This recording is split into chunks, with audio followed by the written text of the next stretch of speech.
morning.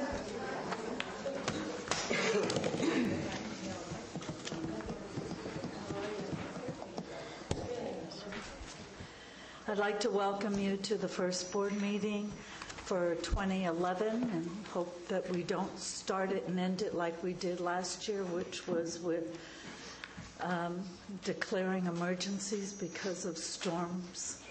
Hi, supervisors. There's two supervisors sitting in the back.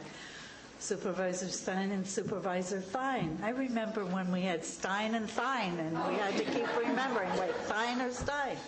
Welcome very much. I'd like to welcome Supervisor Spellman to his first meeting. If you can, please stand and join us in the pledge. I pledge allegiance to the flag of the United States of America and to the republic for which it stands, one nation, under God, indivisible, with liberty and justice for all.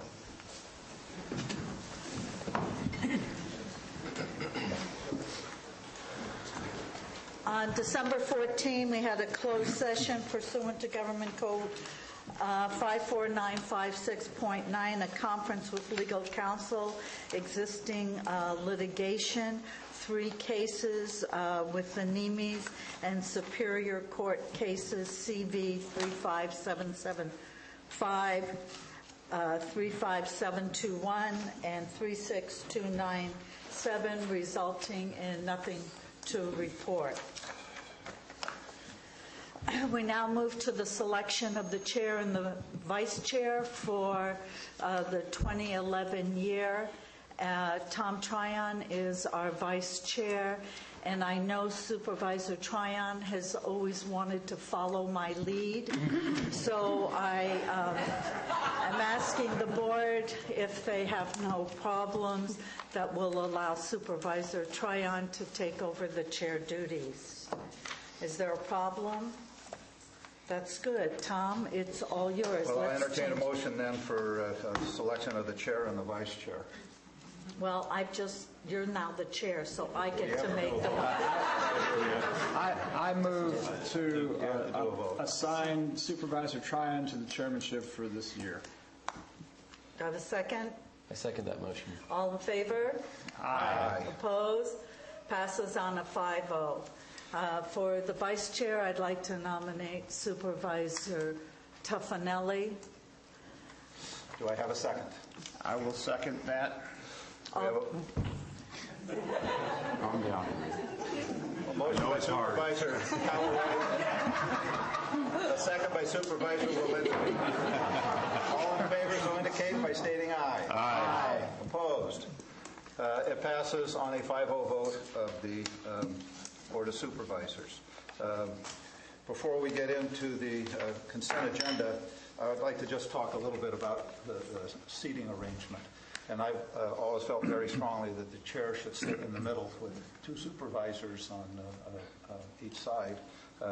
What I would recommend, if there's support from the board, is that Jeannie remain in her seat, Supervisor Spellman take the seat I'm currently in, Supervisor Toffanelli take Steve's seat.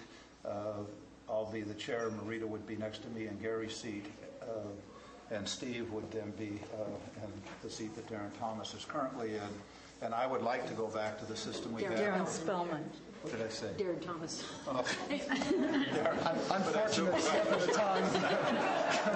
Excuse me.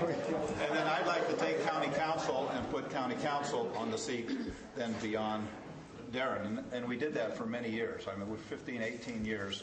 And that way we have a council on both sides of the board, and the board in the middle. And I think that's a better, I've always liked that situation more so. Paul Stein didn't like it. That's why Paul changed it.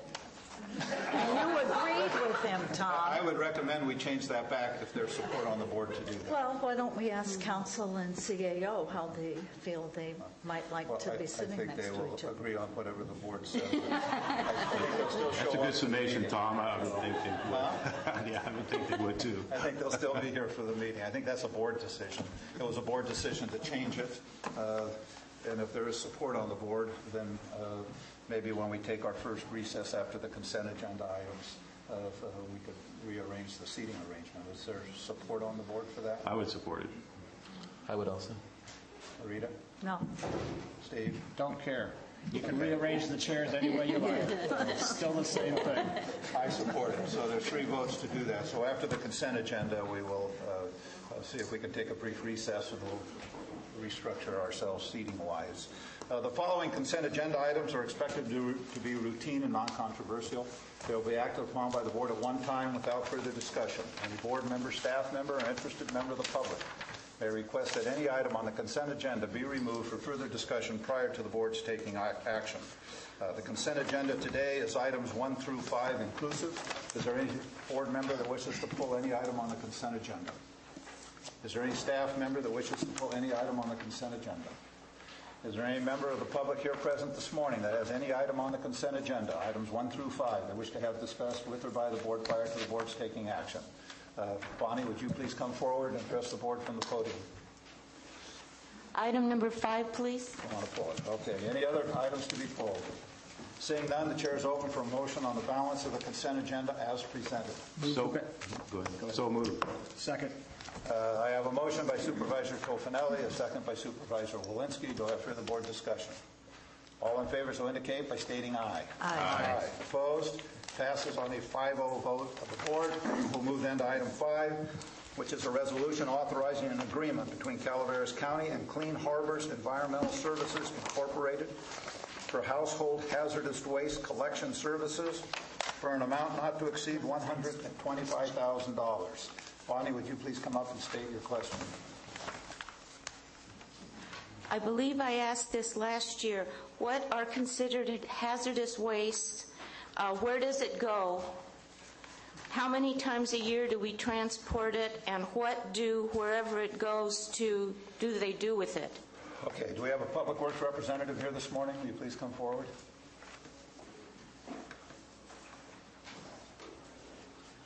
My name is Cynthia Knapp. I'm the Recycling Program Coordinator for Public Works.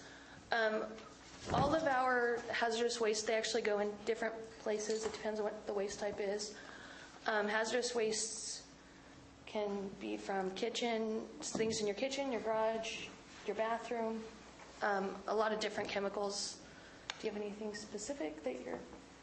I mean, usually we put out a list every year when we advertise for our temporary events. There's a whole lot of hazardous wastes.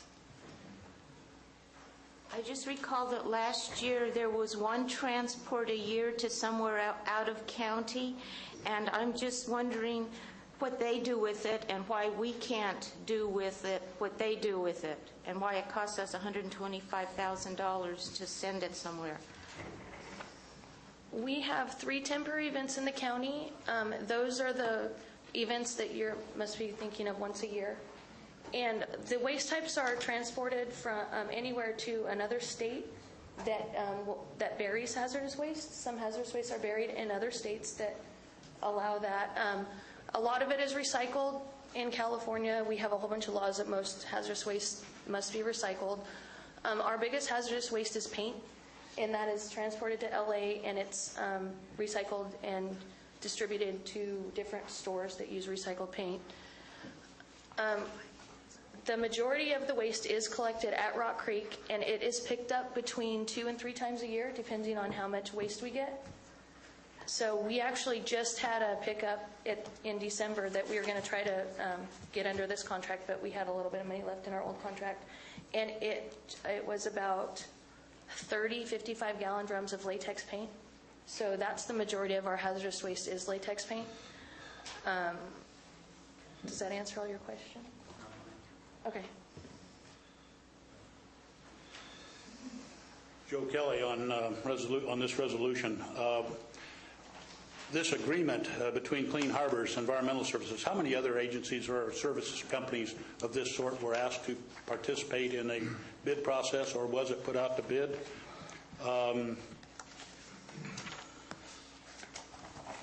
That's it. Thank you. I did an ad in the newspaper inviting companies to bid, I did a notification on what's called the Household Hazardous Waste Information Exchange. It's an organization throughout the state of California and other states that invites people and gives people information on hazardous waste in California. We had 3 companies that submitted bids, Clean Harbors, PSC, and Greenworks Environmental. And Clean Harbors came in as the lowest bidder and with the most qualifications, the best qualifications. Any other public comments? I just have one. Considering that the paint, the surplus paint, is the biggest amount of hazardous waste, wasn't there a program in our county that had buckets of paint where people could go and get buckets of paint and paint their barns or whatever it was? And is that way too much paint that we're sending down to Los Angeles, or could it be reused and recycled in our county for that use once again? About 2 years ago, we stopped that program because it was costing the county more to send our paint through that company. It was called Velvicon in Stockton. So currently we're sending it through Amazon, which is cheaper. We don't get our paint back. Our contract with Velvicon was we would send all of our paint down there, but it was mandatory that we purchased it back from them, and then we would give it away. But we had a lot of excess paint. People would come and get like 10 5-gallon buckets, and we'd get 4 of them back.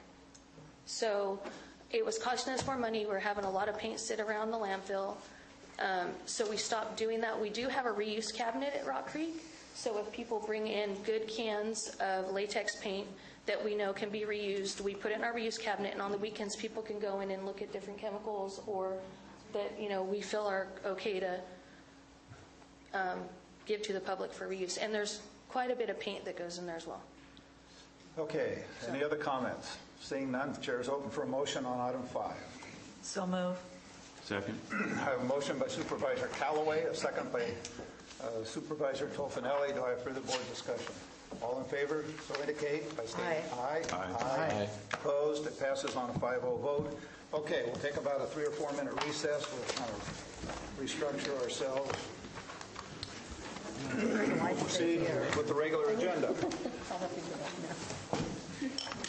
Item under our 9:10 a.m. Public comments. It's going to be 5 minutes per person and 15 minutes per topic. We have a gentleman at the podium. Would you please state your name and give us your comments, please? Yes, my name is Michael Wietrich. I'm a District 1 resident, District 5 landowner. Happy New Year's to all of you. I'm here today to formally request that the Valley Springs Citizens Committee draft Valley Springs Community Plan be put on the agenda for the 18th of January 2011. I have been here and requested that the board put an end to the repeated attempts by My Valley Springs to move their plan forward. You have been given document after document showing overwhelming rejection of their plan by every group that has been given an opportunity to vote for it. Yet they still continue to mislead the public and twist the information they give to this board. The facts are simple. We gave the public a chance to see all of what they were trying to change. Then we asked them, the voting public, if they wanted what they were offering. I have personally given you written documentation of the overwhelming no vote in Rancho, which caused them to be removed. Then you were given an overwhelming written no vote by the actual residents of Valley Springs. Why are they still trying to force their plan on Valley Springs? They continually tout their public participation. What they don't say is the participation is 90% against their plan. In a letter to Mr. White from Tyler, Somerset, dated October 19, 2010, he stated the total participation at 1,900 plus as proof of the public involvement. What he left out is that most of them were in opposition to most of their plan. Recently, you received a letter from Joyce Teckel, president of My Valley Springs. They have once again changed the name of their plan to the AECOM, A-E-C-O-M policy document. No matter what they call their plan, the fact is the people don't want it. She also stated a desire to blend whatever they are calling their plan today and the preferred plan's map. As a last gasp of air from a dead and dying organization, they are now even willing to throw away the so-called consensus map and use the preferred map. It's obvious now that it's never been about what the people want, because they're not even representing the people that they say they're representing. It's time for the 80% majority to tell the 20% how and where we will live. My Valley Springs website states only 190 supporters trying to tell the documented 2,576 opposition supporters where and how they will live. We all vote, as Mr. Thomas recently found out. If these people couldn't get him reelected, will they be able to help any of you? It's time to stop playing with our lives. This has gone on long enough. An overwhelming majority has told you what they want and what they don't want. Do we need to fire the rest of you? Leave the Valley Springs Citizens Committee plan and map alone. Do not change it, mix it, or in any way mold it with any other plan. And here is the documentation for the 2,576 opposition votes that I'm talking about.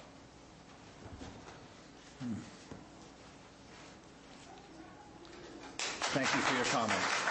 At the end of public comments, I will close public comments and ask board members if they have any response to public comments. So let's do it that way rather than trying to get a response from each individual that raises questions.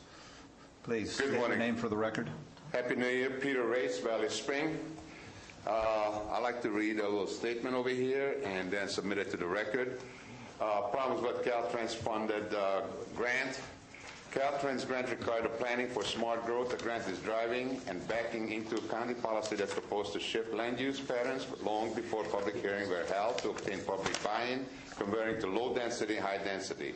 The observation is that the grant smart growth planning effort has undermined the public process and authority of the Board of Supervisors. With the absence of a board policy, the condition of grants that specify include the need to obtain buy-in from the community to support smart growth is backward. The grant stipulated participants by a group representing landowners serve as a project partner. This group does not exist, thus omitted proper representation from the landowners. There was no appeal process, place, or resources for landowners to voice their protests or concerns. The stakeholders, an advisory group of residents, were dropped after Rancho voted on 2/23/10, eliminating them from the process. The grant authors, Mrs. Zeller, so diligently used to include what in the Caltrans grant application to ensure public participation. That two no longer exist. They did not review the COG draft Valley Spring Community Project prior to public review. The public meeting on COG advertised a locket, proposed proper disclosure which found the landowners unknowingly in the boundaries of the Greater Valley Spring Community Plan after the electronic clicker vote on 8/27/09. Public participation, protest, and forced ballot votes resulted in 2,500 landowners, taxpayers, and registered voters to reject the Caltrans-funded Greater COG Valley Spring Community Plan. The greater areas no longer exist in the proposal. Now, instead of wasting too much of your time going into every one of the details, I'd like to submit it for the record. Thank you, Peter. And I'd like to save a minute for something on more on a personal mind that concerns me in Valley Spring, concerning Hagen Road and Highway 26, Jenny Lind School. There's a problem going Highway 26 into Hagen Road, which goes to Jenny Lind Public School. Both direction, Caltrans has a speed-up sign going from 35 or 40 to 50, 55, right before that street. Now, I was under the impression that you folks been informed on that issue. I believe Public Works has been informed of that issue. COG knows about the issue. And last meeting, after the meeting, I just confronted the gentleman from Caltrans and requested what's going on with it. And lo and behold, the gentleman doesn't know anything about it. So he called over the gentleman from COG. COG said, yeah, he knows about it. You all know about it. Caltrans doesn't know about it. Now, I'm not going to put blame on anybody. What I'm asking is, please, notify Caltrans, get that remedies. There's been numerous personal injury and property injury, parents and kids. There is a problem there, and has been many injuries there. So I'm just requesting, please, notify Caltrans officially. Now, if they don't react, I would love to hear about it. Then I climb the supervisor road going up there, and I don't care if I have to notify Christine Henderson or the new state senator. but something's better be done about it, because if nothing's get done about it, it's going to be very uncomfortable for a lot of elected officials. It's been there, it's been known, and somebody better get off their butt and get something done about it. Hey, have a happy New Year, folks. Thank you. Thank you. Any other public comments this morning? If so, please come forward. Good morning, Doris Toth, Rancho Calaveras. I'd like to read something into the record. Thank you. A bought and paid for consultant-driven Valley Springs community plan is not representative of the Valley Springs people. A forced Caltrans Valley Springs community plan not representative of the residents' wishes is not acceptable. The CCOG land use map, the vision statement, the guiding principles, and the community plan for Valley Springs, greater boundaries, population figures, and data are no longer valid. Ballot votes and protest results drastically reduce the boundaries. Yet they continue to use them to determine the future of Valley Springs in their plan.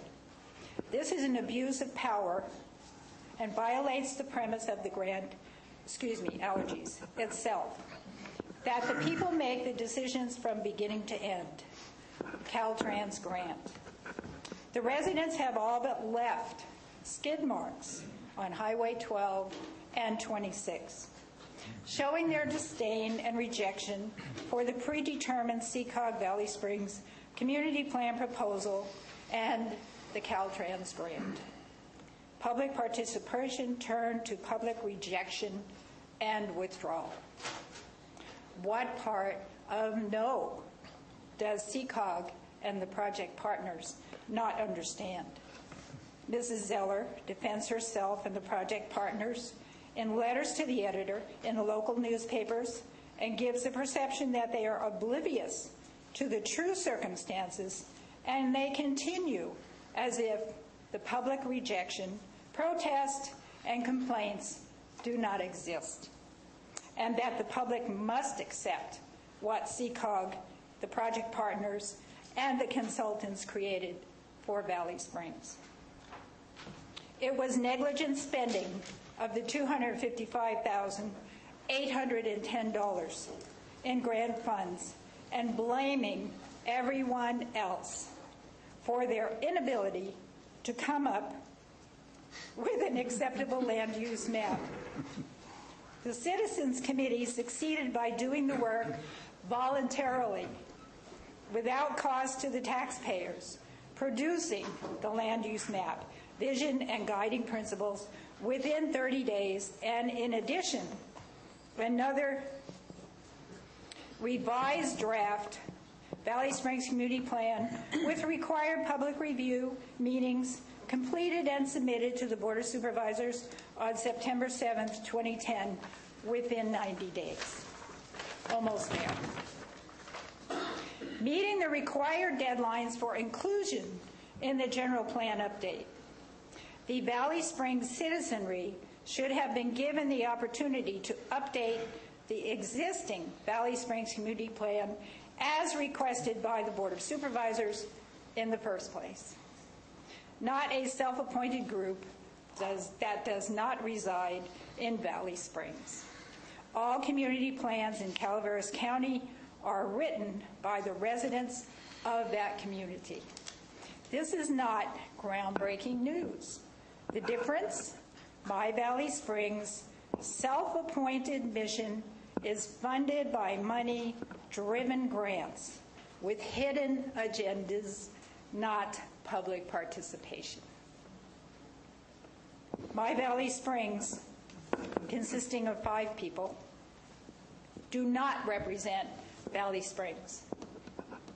They are not elected, and they were not solicited.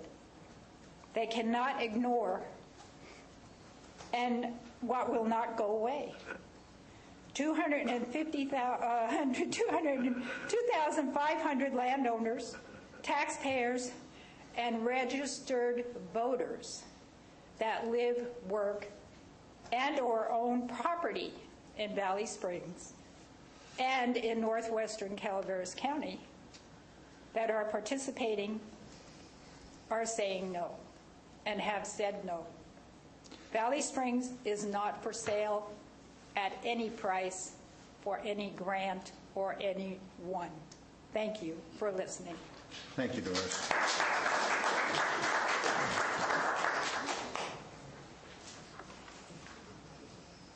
Other public comments? My name is Jim Pisad. I'm a teacher at Calaveras High School, and I live in Mountain Ranch.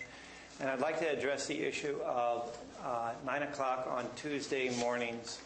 I would hope that the Board of Supervisors would at some time this year revisit the issue of holding meetings at other times than this, other places than this, possibly at places and times when the citizenry of Calaveras County can take full advantage of these board meetings.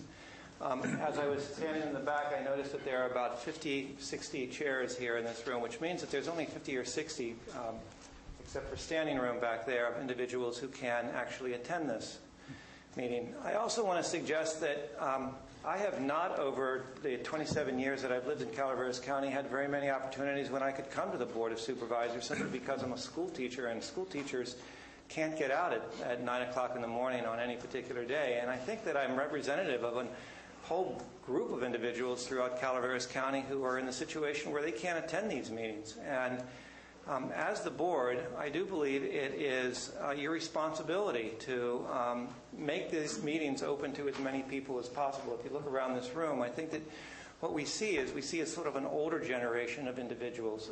I'm soon to be retired, and maybe at that point I'd be able to attend more of the meetings. But as a working class person, I'm not really able to. I'd also like to suggest that this is an issue. This is an issue of accessibility to this policy-making organization. And I'd also like to suggest that there is a disparity between who's able to attend these meetings and who's not. At Calaveras High School, the administration would be able to attend these meetings because they are salaried individuals, and although I'm a salaried individual myself, I can't get the opportunity to do this. I think the wage earners, those individuals who earn an hourly wage in Calaveras County, cannot as easily come to these meetings, whereas the salaried individuals may be able to do this, which means that automatically there is an inequality that is set up within this process. Those individuals with better education, more resources, are able to attend these meetings. Those individuals who maybe have one individual in the family who is working and another individual who's not would be more able to come to these meetings. And yet the common man, myself, just a working class stiff, such as myself, can only come when we're on a break from school. There's another issue with regard to this, and that is being a school teacher, and Mr. Spellman is a school teacher. It is very difficult for our students to participate in this kind of activity, and I think it's very important for them. In school districts, we're always constantly trying to find ways in order to get the students to get more involved in civic activities. In order to get out at this time of the day, they basically have to get permission to get out of their classes and actually go to these meetings. Now, they can, with special arrangements, be able to attend these meetings, but that's not as easy as being able to attend a meeting that would be in the afternoon, maybe one that's in their community. I'm hoping that during this school year, during this calendar year, you as a group will revisit this issue and try to make these meetings more accessible to all individuals within our community. Any other public comments? Hi, I'm Charlene Winkler, and I've got a little problem over here in San Andreas in Gary's district, and I'd like to hand these out so that you can see what I'm talking about here. Thank you. It started in 2004 when we had new property owners or other property owners than what we have now. They applied. There was an improved parcel and an unimproved parcel.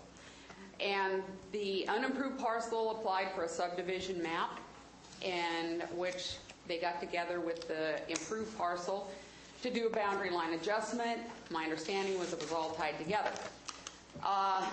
The problem is that the guy with the improved parcel kept getting building permits, kept getting them final, added a pool, did a room addition, did a carport. The only problem was that they were over the boundary. And on each one of them, it was said that there was a rezoning that was required. The improved parcel was zoned R2, the unimproved parcel zoned R1.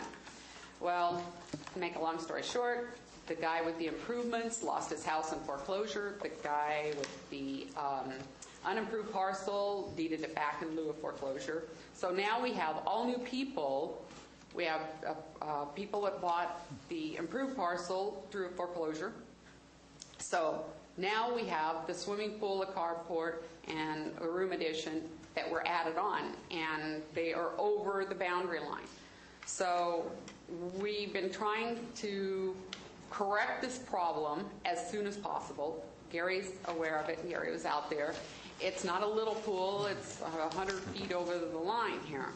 So what we're asking, we have been to every department, passed from department to department. We're asking that the board help us out here in this rezoning that takes an incredible amount of time. The fees when they started this was probably around $2,000 for a rezoning fee. Now they're up to $5,600. And the people with the improvements, we're asking that the board either find this is exempt from their fees or lessen the fees back to what they were at that time, but help us out so we can expedite getting this done. We started this back in the first part of October, and we still haven't gotten any answers. So we're asking at this point for your guys' help. Thank you. Any other public comments?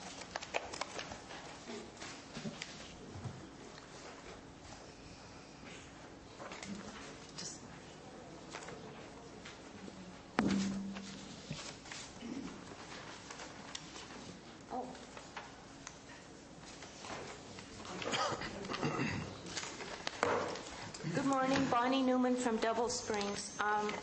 This morning I'm distributing our newsletter, calendar newsletter. It's almost become a newsletter by now, for January, February for IHSS home care providers.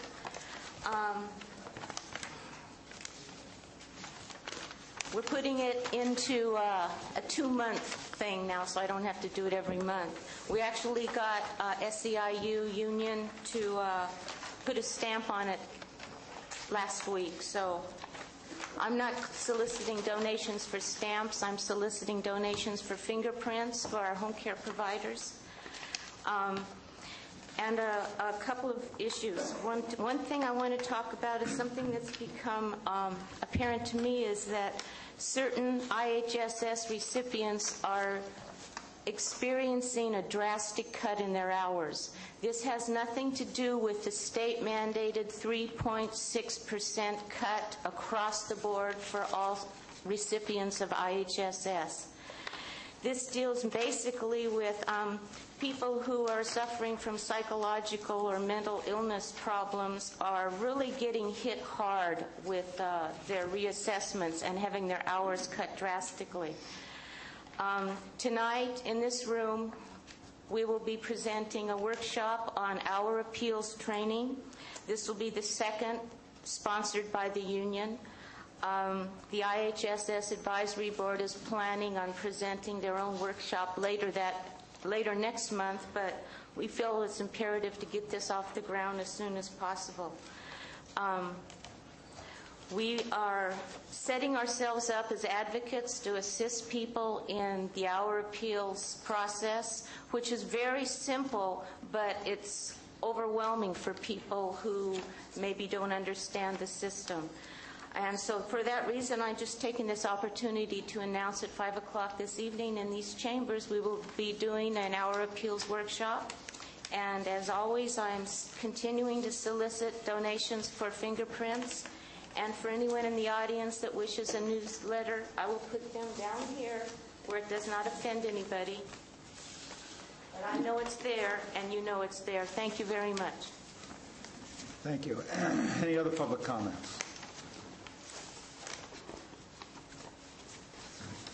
Good morning. Happy New Year. My name is Gary Coons. I'm your new sheriff. And I just want to come up here and want to tell you all that I'm going to look forward to working with you. I'm sure you're going to give me everything I want. No, right. I'm joking here. But anyways, no, I do look forward to working with you. And I see now by walking through that front door this morning, I had a lot of work to do. And I want to congratulate Darren Spellman and also Nellie here, first day here. And I look forward to serving the community. And my motto always was and always will be community first. So if you guys need anything, I have a wish list over there to put on there. So anyways, thank you very much. And I hope this becomes a good relationship. Thank you. Thank you, Gary. Thank you, Gary. We hope so also.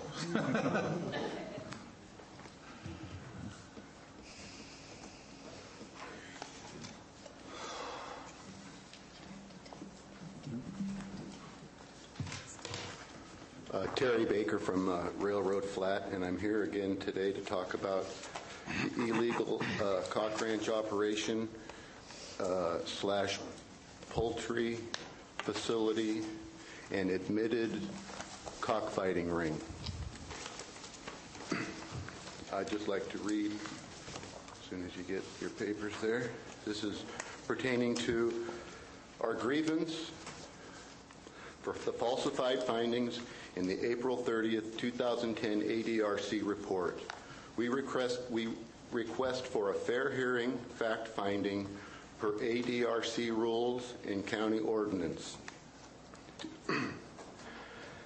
Dear County Supervisors and Administrative Officer, this Board of Supervisors, through Steve Walensky and his Ag Dispute Committee, have blatantly issued improper and falsified committee findings in a totally unauthorized report dated April 30th, 2010.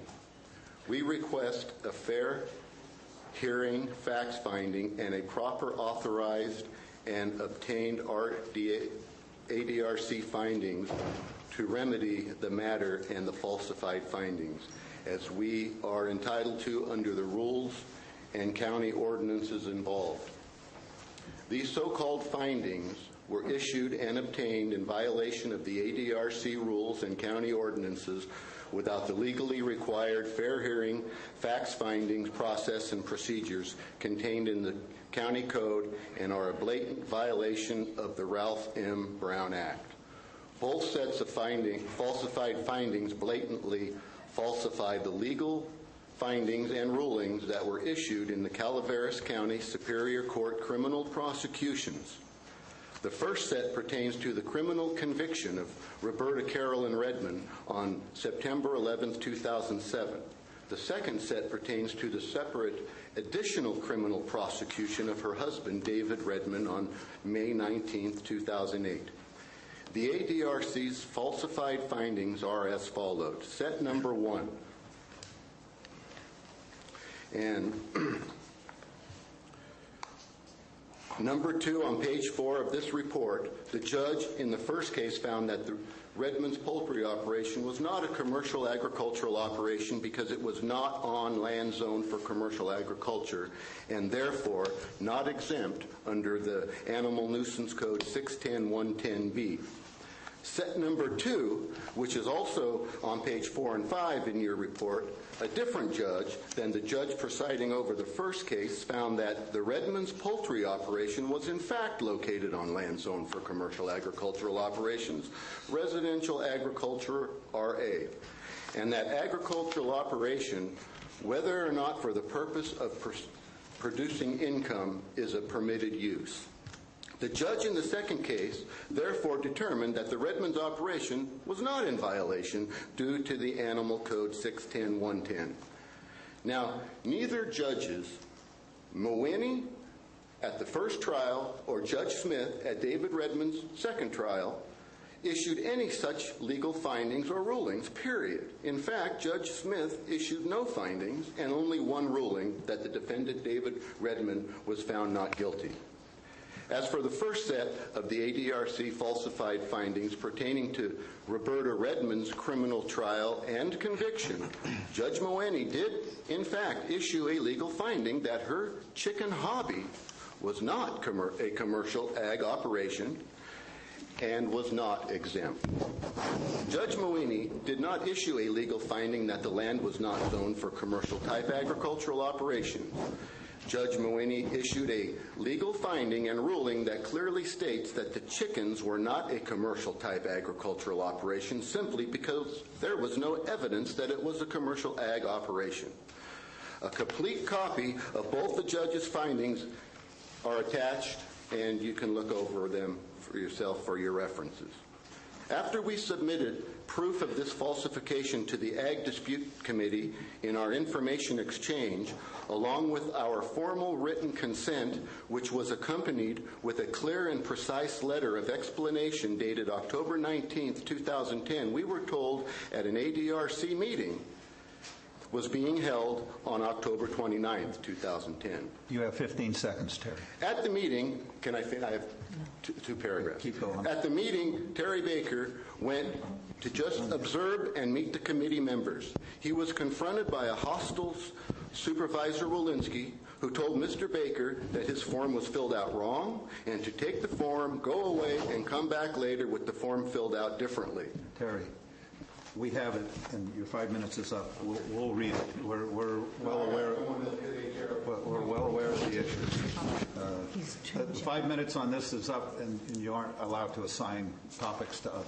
Okay. Otherwise, we go on forever. I mean, we're almost an hour into public comments now, so it's all incorporated in what you gave us, is it not, Terry? Yes, it is. Okay. We will read it. We are familiar with the issue. I'm sorry, but if we don't stick to a deadline, why we go on for a long period of time.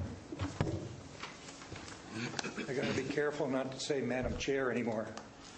You can do that. I'm Al Segala, taxpayer. I won't comment on that, Al. Al Segala, Calaveras County Taxpayer Association. And I'd like to say Happy New Year and also welcome the new people, and Darrell Spellman and our new sheriff. And also say a thank you to Russ Thomas, who had done several things that the Taxpayer Association appreciated. And one of those was coming to the defense of a property owner in a commercial building in Copperopolis who was suffering, to put it mildly, regulatory oppression. And with his help, it was corrected very quickly, within a week. And so we hope, we really thank the board every time it can find ways to protect private property rights. We have a major problem.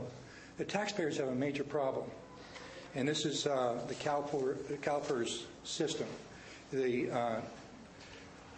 Just about every community in California is suffering to some degree the same thing. I don't know how it all began. Apparently it was some lack of wisdom at some point in the past where they didn't anticipate that the return on investment of the funds in the CalPERS system would be low, and that the liability would go back on the employer or the county. And so this has happened. And we've communicated with the board requesting to get complete information about what our liability is, complete sunshine. And there's been several letters written, which you have copies of. At this time, we'd like to ask you to agendize this issue, perhaps on the 18th.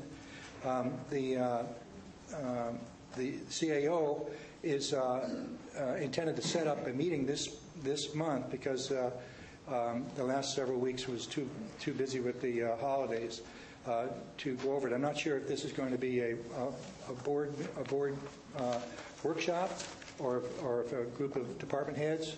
But no matter how it comes about, taxpayers really want to get to the bottom of this, find out what the liability really is, with plenty of time in advance of a crisis, to try to make decisions at the time of a crisis when you get a big bill from CalPERS, when you don't have the money in the bank to pay for it, is not where you want to be. This happened in Copperopolis with the fire department, in which they got a bill for $250,000, I think, and they're talking about laying a bunch of people off, like right now, because they can't go back to the taxpayers to try to cover that liability. It's a serious problem where the taxpayers are really concerned and really appreciate your efforts to get sunshine on it as quickly as possible and agendize or set up a workshop for that.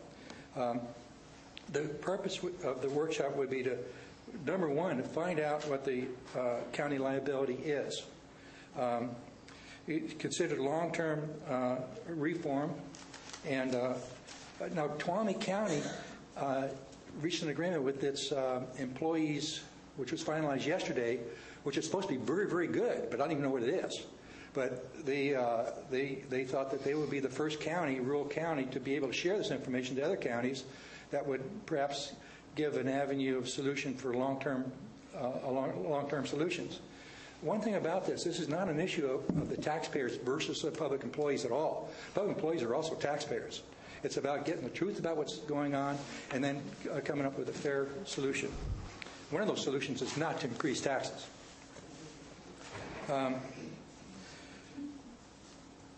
It's kind of, we need wisdom and sunshine. Those are, slogans, but they're really the essence of what we're talking about here.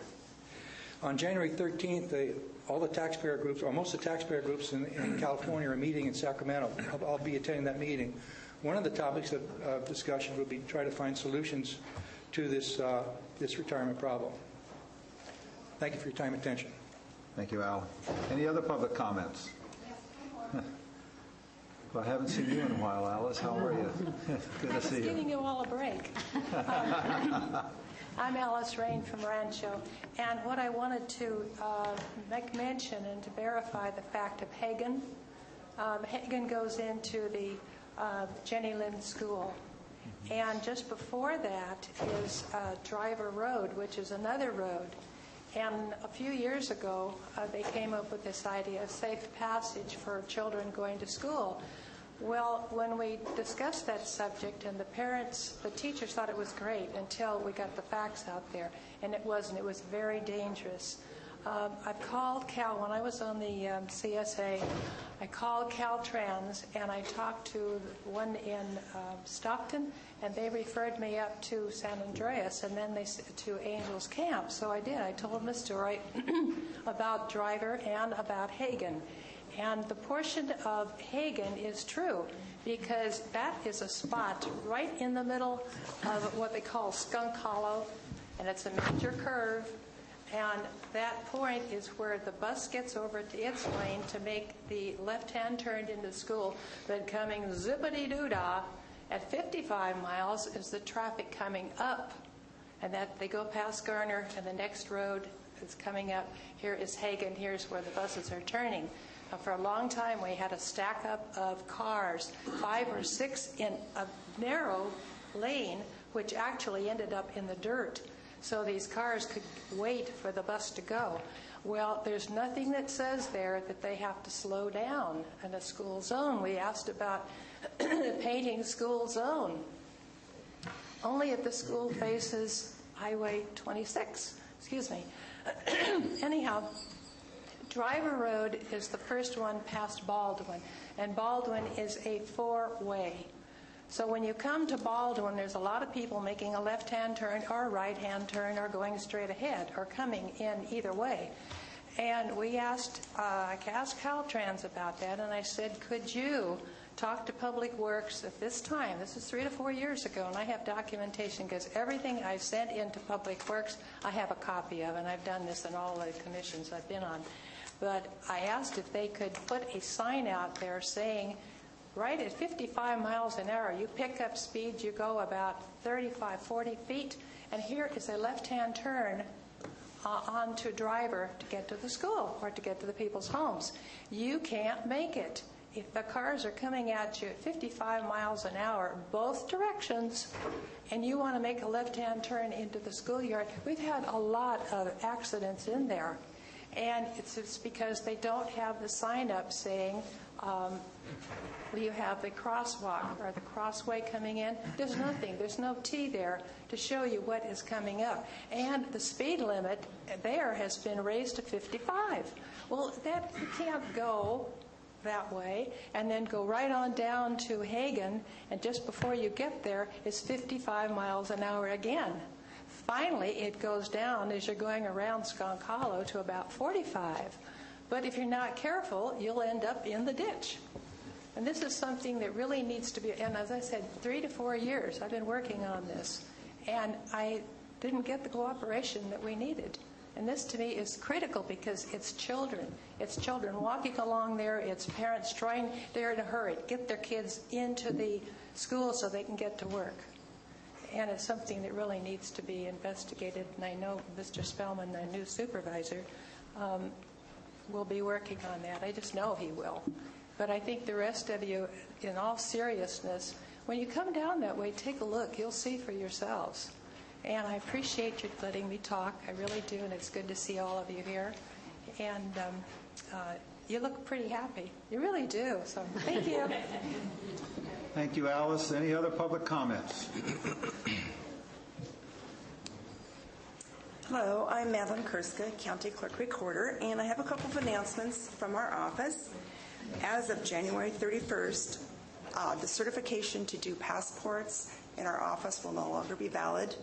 There are federal changes that have come about, and we're unable to process them anymore. The two post office, Valley Springs and San Andreas, can do this. They've asked for people to contact them because they do it by appointment basis only. Phone number for San Andreas, 754-3201. Valley Springs, 200 West Highway 12. Also, the one at both post office take photos too, so that eliminates 2 stops. The post office has been notified, and it will be on our website as it will be on the passport agency's website. We regret having to do this. I want to remind everybody also, today is Election Day. Is everybody aware of that? And your ballots, if you're voting absentee, can be turned into any polling place by 8 o'clock. Also, check to make sure the polling places have changed from last time. Again, 8 o'clock is the deadline, and they can be turned into our office also by 8 o'clock. Thank you very much. Thank you, Madeline. Lynn Epler, Rancho Calaveras. I came before this board a few weeks back and asked about the CSA1 road committee that Mr. O'Brien and I were removed from, and there are openings that I've been asked to apply for, and since I already have an application from 05, June 24th, and a letter of acceptance from Madeline Kierska putting me on that board in 05, do I need to, I never heard back from Mr. Jones about his decision, and I have an application, and I'm wondering, do I need to fill out a new application or not? You would like to respond at this time or after public comments is closed? I can do that, sure. Okay. You would. Let's do it after public comments is closed. We'll see if we get a response after public comments is closed, so we can move along here.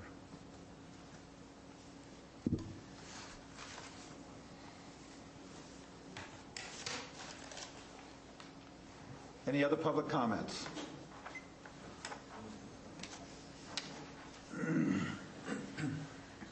Good morning. Happy New Year. I'm Tanya Dowson from Burson. And I just wanted to let you know, when I went to download the board packet this week, it was not in a machine-readable format. It was an image format. And I would just like to request that the board packets continue to be downloaded or put online in a machine-readable format as they have been in the past. It makes it easier to search and cross-reference and everything. So, thank you. Thank you. Other public comments? Joe Kelly, in response to the gentleman that brought up about moving your meetings around, for 10 years I've been coming here as a property owner and as a resident. And I'm a little concerned with that since he's been here 27 years and he's never been to one of the night meetings that went on in my first 5 years of my coming up here, of my 10. So I'm surprised that maybe he's had an awakening. Now, and I say no. You have this as a centrally located place. You have all the things you need here to be able to record the personnel if they need to come in immediately. Keep it here. If you have to put a night meeting on here, then that might come to be fine with me. The other issue I have, now I just lost, I'm sorry. The concept of Measure J.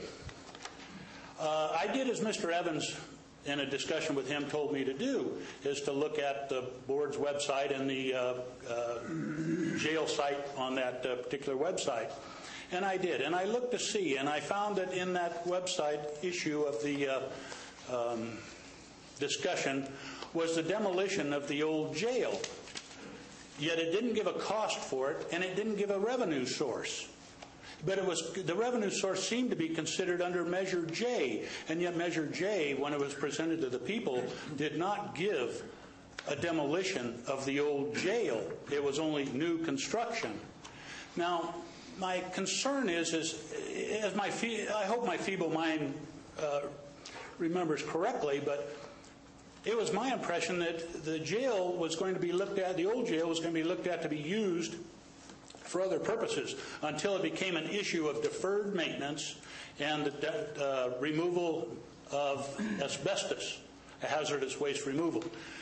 I'm somewhat concerned as that I've never seen a discussion in dollar figures, a spreadsheet, if you will, containing the information as to deferred maintenance, hazardous waste, demolition, and leaving it and doing a rehab on the jail for future use of the county as an existing building to be able to put people into or have a use for. And I think that should be done before this concept goes too much further in the demolition of the jail. I would also offer that under the new green laws, that you folks might have to change the concept of demolition and go to a deconstruction mode where things will be recycled rather than being hauled off to the dump and dropped there of construction waste. The greenies are talking about that I think a third of our waste is demolition or materials from construction sites. So I would like to see that change. And I would like to have notice of how this came about, that this money source of Measure J to demolish the jail came about. Another issue is you folks have brought on board at the last meeting or thereabouts the concept of these green laws, or the international codes. And I just wanted to come by and tell you today that I just submitted my green code complaint to code compliance. That 3 of the board members who sat as Board of Equalization at the time didn't give a hoot about a problem I've been having since I purchased property with Nassau Creek and a flooding issue caused by a stated now unauthorized dam, which I believe I presented that information, but that's neither here nor there. But it is now, this is the step I'm taking now to see if the county can do this under your new green code, the public nuisance, which as it's written, looks like it does give you the power to be able to do something about it. The other issue is within this concept is the people that own those properties now were not involved in the construction of that dam or that Lobo Lane, the illegal raised roadbed with a bridge abutment and bridge across it, that are causing primary and secondary damming that causes the flooding on... 15 seconds, Joe. Thank you. On Nassau Creek that bothers the upstream. I also sent almost all except Ms. Calloway, because she wasn't involved at that time, noticing to, hey, come on down when the flood was happening, and received no responses. Thank you. Thank you, Joe. Any other public comments? If so, please come forward at this time. Seeing none, I will close public comments, and I will bring it back for board and staff response. I'll just start down here at my left with County Council. Jim, do you have any comments that you would like to offer up on public comments? With regard to the CSA 1, I checked with the clerk's office, and I have the current list of... Pull the mic up to you, Jim. I have the current membership for CSA 1. Ms. Epler is not on that list. She was appointed in 2005, and the term expired, as I understand it, in 2008. There are three... I should point out that that committee has a current membership of 7. This board, by resolution, determined that the county supervisor in that district would decide the size of the committee. So the size is up to the individual supervisor. The board appointments, the appointments to the committee are by the board, and there are 3 that expired on December 31st of 2010. So I'm sorry, 4. So there are currently 4 openings that this board needs to fill in the next few weeks. Okay, well, maybe, Darren, this is your district. Maybe you could meet with Jim this week and just go over the status on the road committee. Sounds great. Okay, does that complete your comments, Jim? I had the other issue that came up was with regard to the meeting location. We looked at this several years ago. The government code requires that the board's regular meetings be held in the county seat. It's possible to hold special meetings away from the county seat, but by provision of state law, all boards of supervisors meet at the county seat for their regular meetings. Thank you. Steve, do you have any comments to give? Yes, on the question of timing and location of board meetings, I do have a couple of comments. This is consistent with the position that I've had for 6 years, and I'll raise it again. I believe that the time of our meetings is important, and that different people can come at different times. Therefore, some variation in the course of the year makes sense to be able to be as accessible as we can be. I know this has been tried in the past, and that some of the night meetings were not well attended. Nevertheless, I believe the opportunity should be provided, and I would hope that we could find a way to meet at this location on some occasions that could accommodate people on different shifts and in jobs that don't allow people to take time off at, say, 9 to 3. And I don't think it has to be all of them. I just think having some mix and variety would be a good public access position to take. Secondly, while our meetings by law, our regular meetings have to be in the one place, and this is the place, I could imagine there be, on a quarterly basis, one special meeting that might be devoted district by district and happen in those districts, in the town halls and the meeting places, so that people who don't get transportation down here and might have an interest in district-type issues, we could hold a meeting particular to district issues and rotate between districts, with, I guess, the possible exception of District 1, where we always meet. So that would be 4 meetings a year on rotation. I would hope we could at least look into that and have a board discussion sometime in the near future. Marita? No. Gary? I don't mean no to you. I don't have... You have no comments? No comments. Okay. Gary? I'll address Mr. Weidrich. Mike, I will call you this evening on that issue and the other issue that I spoke to you earlier about. Okay? Does that mean it's not going on the agenda? That means I will call you for discussion this evening. Okay. Darren, you have any comments at this time? Yes, I do. I'd like to address first, since Steve left off on the alternate board meeting time and places, I would confer with Mr. Walensky on his words that he gave here, in that I think that Mr. Passot from Mountain Ranch has some very valid things that he said regarding his request. I also was a school teacher until recently, and I'm coming up on my 8th year here in Calaveras County, and prior to running for political office, I had never attended a board meeting. That was because primarily had to do with access times, as Mr. Brosot pointed out for himself as well. And I do believe that there is a valid point in regard to disparity for access to government. Our laws indicate that the tax-paying citizenry has a right to access their government.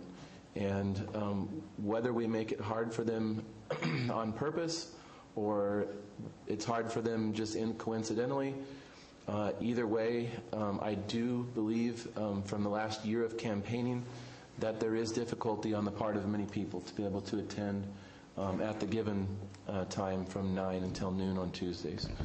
During the campaign, I made it a point to speak with prior Supervisor Terry Bailey, who advocated for night meetings during her 2 terms of office and was successful in getting that.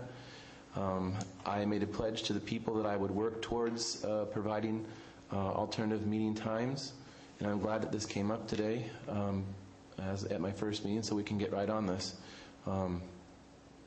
I think that regardless of whether there may be some difficulties or arrangements that need to be made in terms of holding night meetings, I think that whatever consequences may come of that, whether it's inconvenience for certain people's schedules or it may cost a little more money for the government to be open an extra couple hours in the evening, I think that we owe the tax-paying citizens this opportunity to approach their county elected officials in a meeting such as the one we are sitting in today. And so at the appointed time, if that should come to pass, I would be in favor of looking into alternatives so that more people could have access to us. Secondly, I'd like to speak to Mr. Baker's comments. Mr. Baker, for those people who are here in attendance today or are regular attenders, know that Mr. Baker is a regular attender. I've listened to his comments since January of last year, and I am very sympathetic to his plea and his cause, and I think that he has every right for redress. And as a supervisor, even though I'm not a supervisor for his district, I'm one of 5 that makes decisions in this county, and I will be paying attention to what needs to be done to rectify this problem. I think that it is a problem. I think that it needs to be addressed. I live in Rancho Calaveras on 4.11 acres, which is zoned rural residential. If the zoning was changed and my neighbor decided that they wanted to have 100 chickens just because they felt a fancy for roosters, I would be very upset. And so I absolutely sympathize with Mr. Baker, and I hope that something will come to be resolved in this issue very soon. If I have anything to do about it, from my perspective, I seek to find an answer to this. Lastly, in regards to comments made by both Mr. Peter Race and Alice Rain of Rancho Calaveras in regards to issues on Hagen Road, I live in that community as well, and both of my children have attended Jenny Lynn Elementary School. I'm very familiar with the problems that exist there. Most recently, I personally witnessed a diesel rig with double trailers filled to the brim with gravel from the gravel pit on Silver Rapids Road completely lock up the brakes, and brake smoke that went up over the top of the cab of the truck. And only by the grace of God and luck or skill on the part of the driver of the truck, the accident was averted and no one was killed. But somebody could have easily been killed, very easily. And I witnessed that myself, as I was one of the persons who could have been killed in that accident. And it was very alarming to me. I want you to know that even though today is my first board meeting, I've already had the opportunity to meet with Tom Garcia, the Director of Public Works for Calaveras County, and we've already discussed the issue. It's one of the top issues on my priority list, being a new supervisor for District 5. And Ms. Rain also brought up in her comment the word safe passage. There was something in the works for money from the federal government, I believe, through Caltrans, for a safe passage for children walking to school, to create some kind of walking path or something protected from Baldwin up 26 and onto Driver Road. Well, the fact of the matter is, anybody that lives in that area knows that there isn't any kids that walk to school on Baldwin and up Driver Road. Any parent that would allow their child to walk on that road, I think, should be suspect for Child Protective Services. So there's a fair amount of money, according to Mr. Garcia, that's been set aside for that safe passage route. And we are looking into seeing what we can do to redirect that money to help mitigate the problems at Hagen and at Driver Road, possibly creating some more turn pockets and various signage or other things that would be more helpful in protecting the safety of those people who drive in and out of there each day, including not only the school children, but their parents and the school bus drivers, et cetera, et cetera. And like I said, I have a firm, clear knowledge of the problem that exists there, and it is on my priority list. Mr. Garcia in Public Works has been informed of that, and we will be addressing that as soon as possible. Thank you. Thank you, Darren. Jeannie, you have any comments? No. Okay, I have no comments at this time. So that completes public comments in a swift hour and 10 minutes. And we will move forward then to discussion and possible action. Does anybody need a break in here? Are we all right? Discussion and possible action, a resolution proclaiming January as National Mentoring Month and January 25th, 2011 as Thank You Mentor Day. I expect to hear from you on that day, Marita. I'm trying to mentor you, Tom. No. It's a challenge. For all my effort mentoring you last year. Zachariah Collin, County Administrative Office. I'd like to introduce Catherine Eustace from the Calaveras County Office of Education.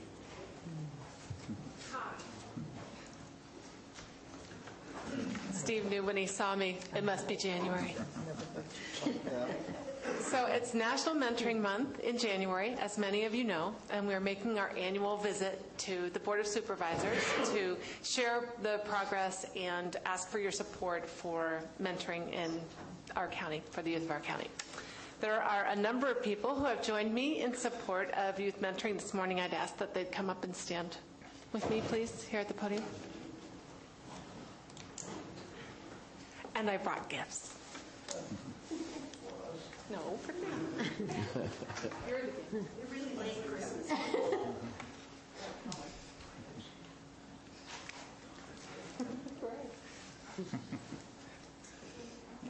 There we go. Yeah. Thank you. Thank you. Last year when I came to visit you, I let you all know that we had procured a grant from the SH Cal Foundation to increase the visibility of the youth mentoring program. Did everybody get their bag? That money was to get a whole bunch of promotional stuff, which we've been doing, and a lot of it you have there.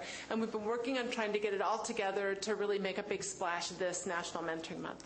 So you each have a red shopping bag with the Youth Mentoring Program logo on it, and the only rule for using that bag is that you have to use it with the logo out, because we could only afford to print on one side. We also have, for the first time ever, a mentoring recruiting poster, and is he still here? Doug probably had to leave, but Doug Evans, who is working on the jail, is the mentor who is showcased on that poster and has been mentoring in our program for several years. Also is our waiting list of young people, which at this point is 13 kids, and most of them are boys, and most of them are in San Andreas and Valley Springs. We are very, very actively seeking mentors and help recruiting mentors in those areas of our county. There are also 2 or 3 postcards in your bag that you could use to communicate with someone you thought would be a good mentor for one of those young people, encourage them to contact the program. There's also a little packet of brochures that you could put in your office for your constituents to be aware of your support for the program and potentially consider getting more information about mentoring themselves.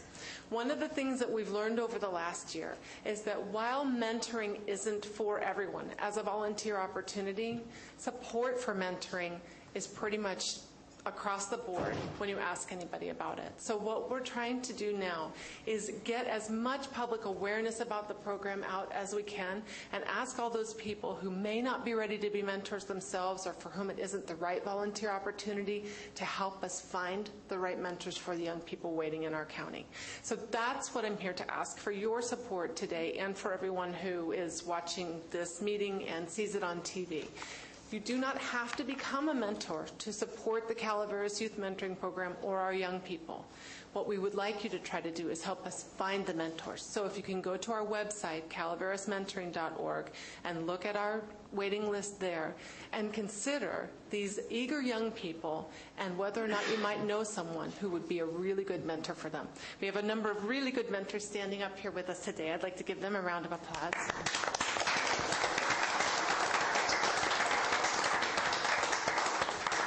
And I promised her that I would do this to her if she didn't go to lunch with me, so I'm going to give Jeannie Boyce a presentation of a certificate of appreciation for her enduring support, both financial and emotional, of the Youth Mentoring Program. Thank you. Well, let's get this started. Oh, one more, because you always have to take another one. Thank you. Thank you very much.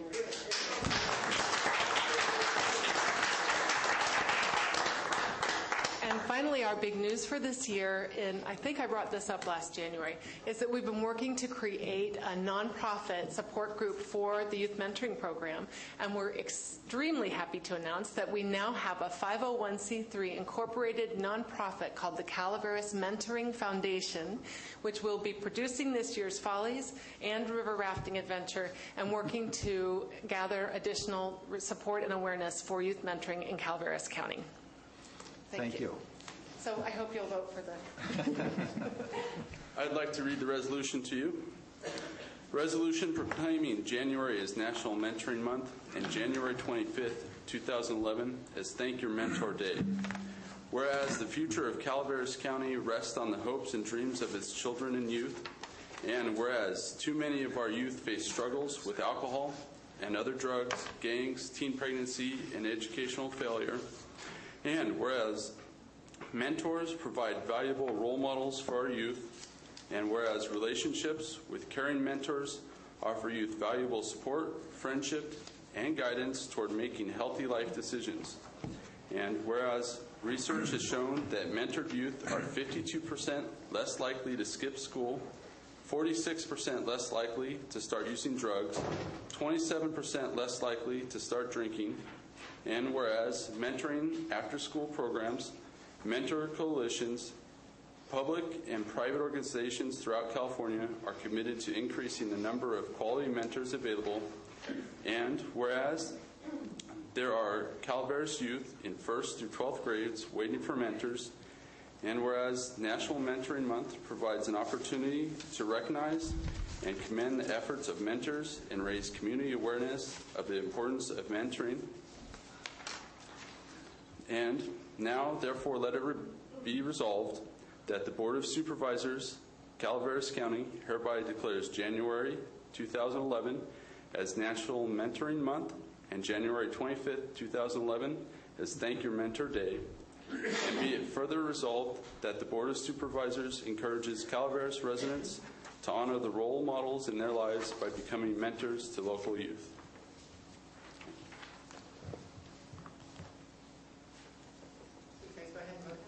Mr. Chair, then do you have further comments?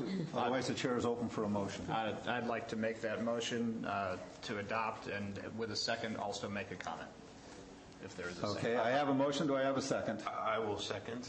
A motion by Supervisor Walensky, a second by Supervisor Tofinelli.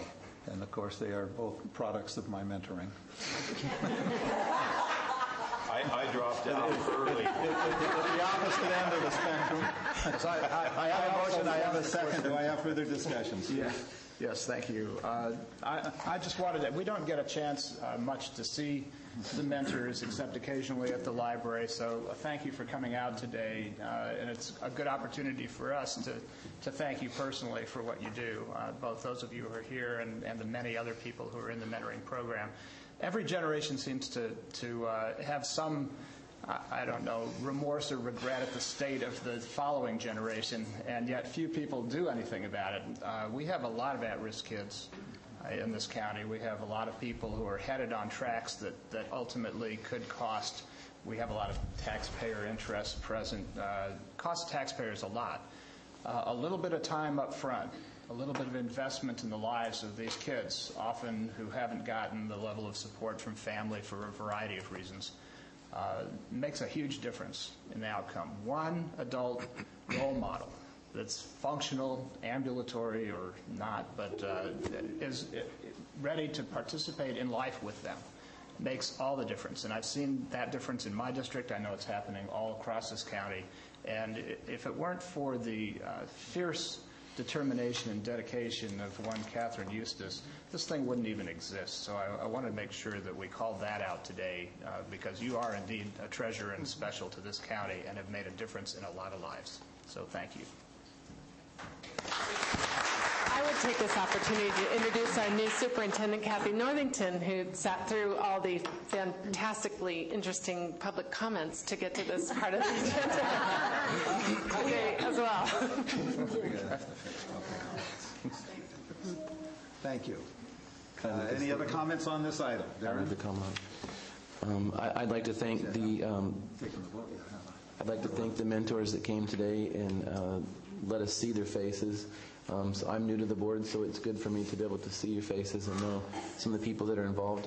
I'd also congratulate Kathy Ann on her victory as our new County Office of Education Superintendent. And I know that's a big job, and I wish you the best. I'm sure you wish me the same. It's come to light to me during the campaign this last year that, in terms of not just goodwill for our community, but also in terms of tax savings benefits to some people who are just bottom line, it's been made known to me that because we do not have a youth detention facility in our county, that if it is that we have minors that are incarcerated for offenses, it costs the county $5,000 a month per child to pay for these youth offenders to be housed in a youth facility outside of our county. So the mentoring that can be done, while philosophically in nature, is a great thing, and I think that's why most people get involved. It also has a very practical tax savings for our county. $5,000 a month per child incarcerated is a very steep amount of money. So anything that we can do for those, again, that are watching this program or here, that this may be their first knowledge of it, that you can do to support this program in terms of cost savings as well as changing the lives of our young people. As a person who is a professional educator prior to being elected to the board, I see this as a very valuable tool for our county. And I thank you for your service. Other board comments? Sir, do you have a comment? Yes, my name is Don Amo. I'm from San Andreas, and I happen to be a mentor. I'm happy to see the interest in the mentoring program. I believe I was the first mentor signed up 5 years ago. And this young lady made it all happen. Kathleen Eustace, my book, let me reword that. I call her St. Catherine.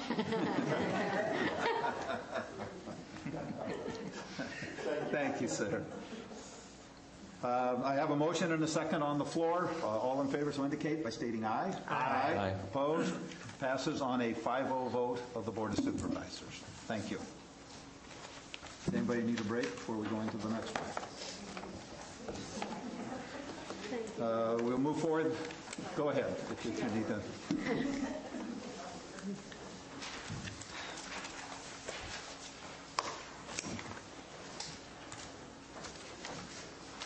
We'll move forward then to item 8, discussion and possible action, appointment of board members as representatives to various committees, agencies, and commissions for the calendar year of 2011.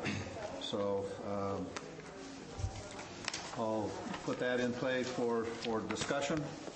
You want to go? Or I'm in favor of keeping all the. I'd like to keep everything the way it is with Supervisor Spellman taking over for Supervisor Thomas on all his committees, and everything else remain the same, except for I'd like to pull off the COG and camera for separate discussion. Okay. And then we would do one motion, almost take it like the consent agenda. We would take a motion then and approve the appointments of all others and then discuss those too. Correct. Is there consent on the board to do that? Is anybody opposed to doing that? Okay, then I'll entertain a motion, and this will be for everything to be the way it currently is, with the exception of pulling off camera and the car. Okay. So moved. I have a motion by Supervisor Tofinelli. Do I have a second? I'll second that. I have a second by Supervisor Spellman. Is there further board discussion? All in favor, so indicate by stating aye. Aye. Opposed? It passes on a 5-0 vote of the board. Okay, so we have two that we still have to act on, the COG and what was the other? Camera. Calaveras, Mariposa, or excuse me, Calaveras, Amador, McCollum River Authority. Association. And I think Steve wanted to speak on that because his position, both him and I have a position on that board. Yes. So, I did want position or different position? No, two of us. Two reps on that board. Oh, you were the two reps? Yes. Okay. So do you have comments, Steve? Yes, I do. I actually, in thinking about it, water being as important as it is in this county of origin, and understanding water policy and having knowledge of all the players in that arena is an important thing. I'm on two such JPAs, and I thought if the new supervisor wanted to be involved in water policy and understanding the nature of water issues in the county, that I would be happy to bequeath this particular seat to him if he would accept. Darren, is that acceptable to you? Which one are we talking about? Camera.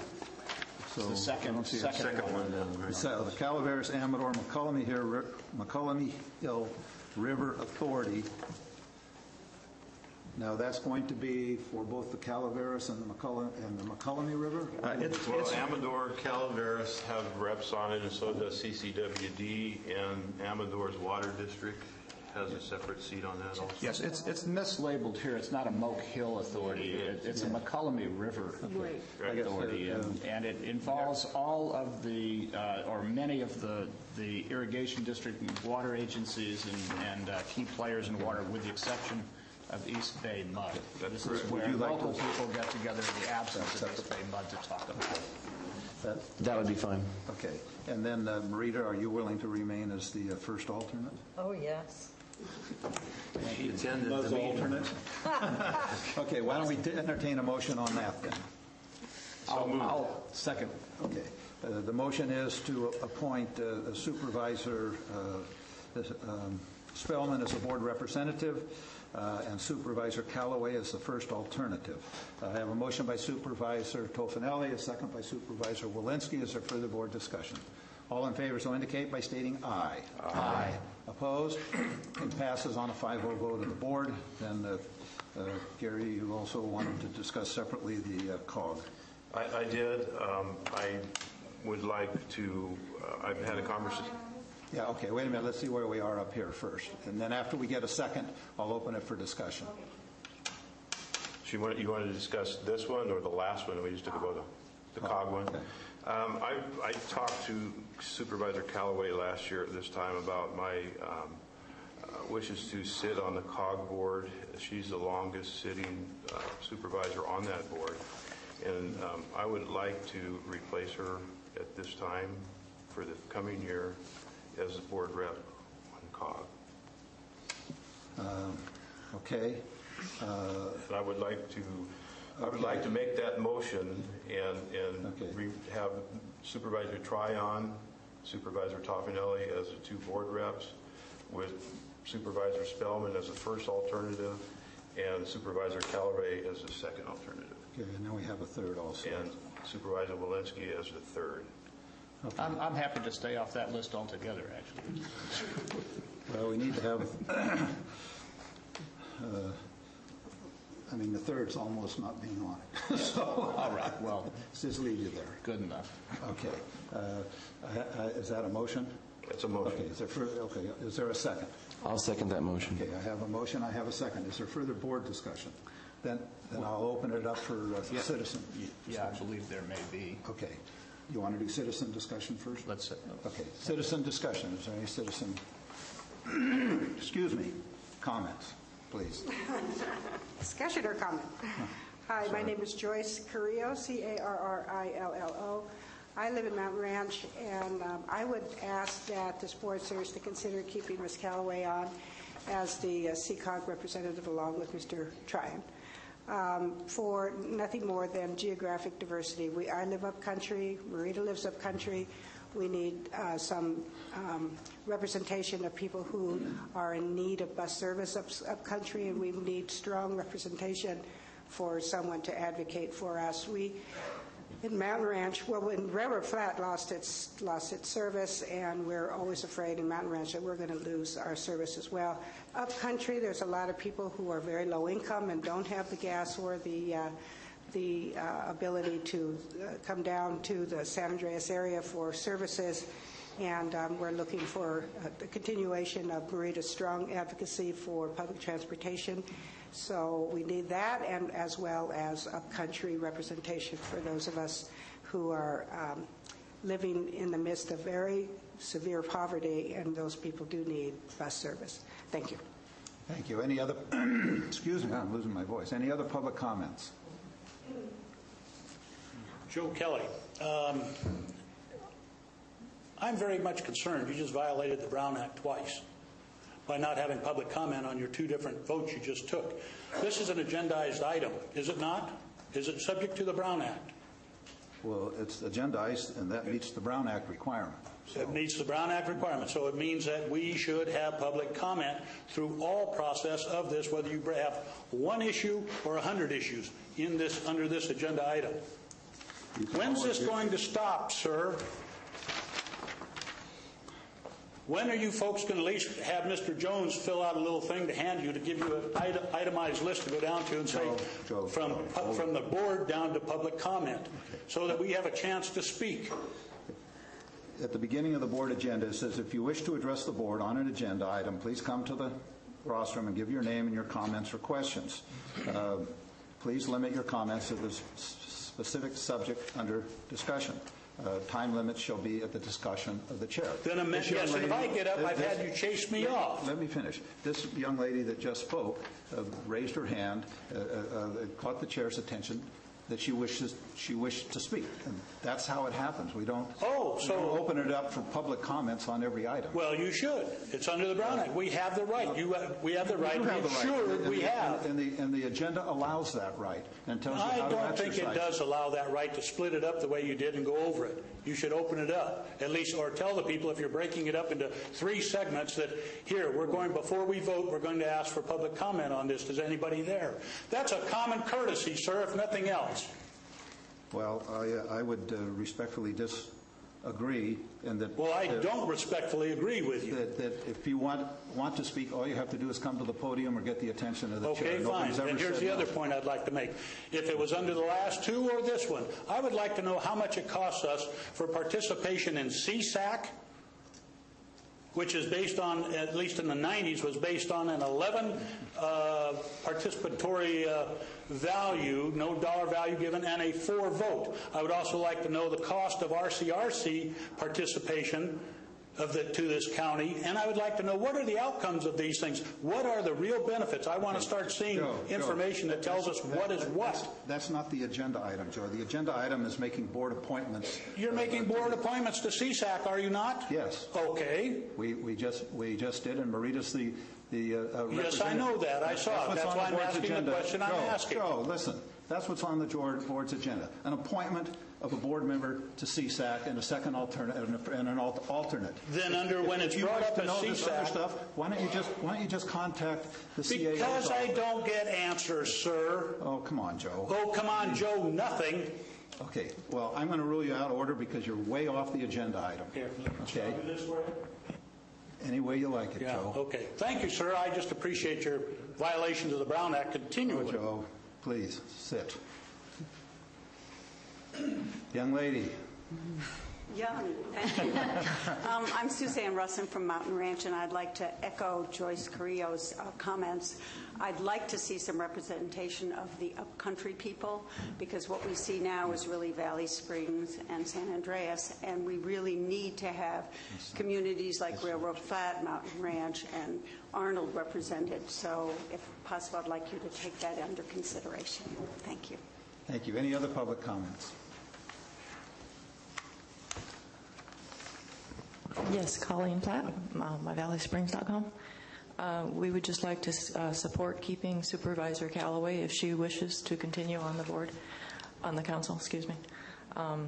Believe we've been watching a lot of COG meetings. We believe she has a very level head, has a lot of experience in working on COG. We think that's critical to continue as COG is going through a lot of changes now with the JPA. It has new people, new public members on it. We support her position on public transit, and we respect her interest and dedication as evidenced by the time spent reading and commenting on the current JPA revision and all the time she's spent on issues. And I just think that experience is something we don't dismiss lightly, and if she would like to continue, we support her continuance. Thank you. Any other public comments?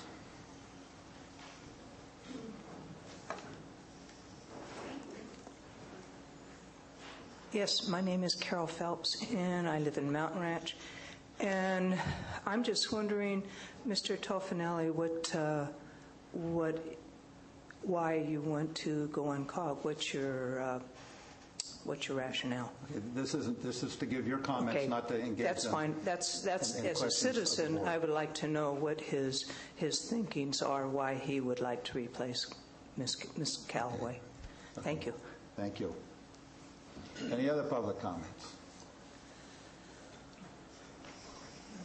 Bob Lightsell, McCollum Hill. I would like to see Marita stay on the COG board too. But the other thing that I wanted to say, and maybe this is the wrong time to say it, but I think that this board gives ample opportunity for public participation. And I kind of resent the last comment of the gentleman that I guess he isn't here anymore. But I certainly believe that the board is more than adequate in its allowing the public to speak. Thank you. Thank you, Bob. Any other public comments? My name is Peter Race. I'm from Valley Spring. And for a couple of minutes, I thought I was in a COG meeting over here. It's a love fest, folks. Well, the way the COG's been acting for the past couple of years, it's not exactly positive. It's controversial, lopsided, and way past what they should be or could be. I'm looking forward to a change because I don't believe Valley Spring, which has been very evident and known, Valley Spring been kind of ignored tremendously in general in the whole area of the county, and COG needs a major change. And as far as I don't want to comment on the other stuff about the Brown Act because, boy, give me a couple of hours before you guys go. But yes, yes, folks, COG needs a change, a major change. So, thank you, Peter. Any other public comments?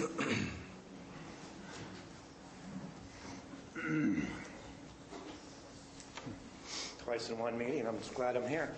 I think that the issue of public transportation is another one of those issues that has to do with the haves and the have-nots, and I would support Marita Callaway's continuing on the COG board because I think that public transportation is very important to our community, to our county, and I live up in the Mountain Ranch area, and I don't particularly use the public transportation, but I know that it's been very important to our communities out there, and I think it's a matter of resources and opportunities going to those individuals who need those the most. And I really think it's an equity issue. I think it's a question of, do we have strong representation for those individuals who need the support of our county for issues that deal with their lives, their families, their occupations, and just whether or not they have the advantages of the county. So I would support Marita Callaway staying on this board.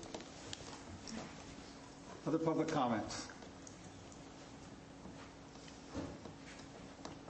Well, I hadn't planned on speaking or saying anything on this topic. My name is Tanya Dowson from Burson. I just wanted to express support. I think it's important for somebody like Gary to be in the position on COG.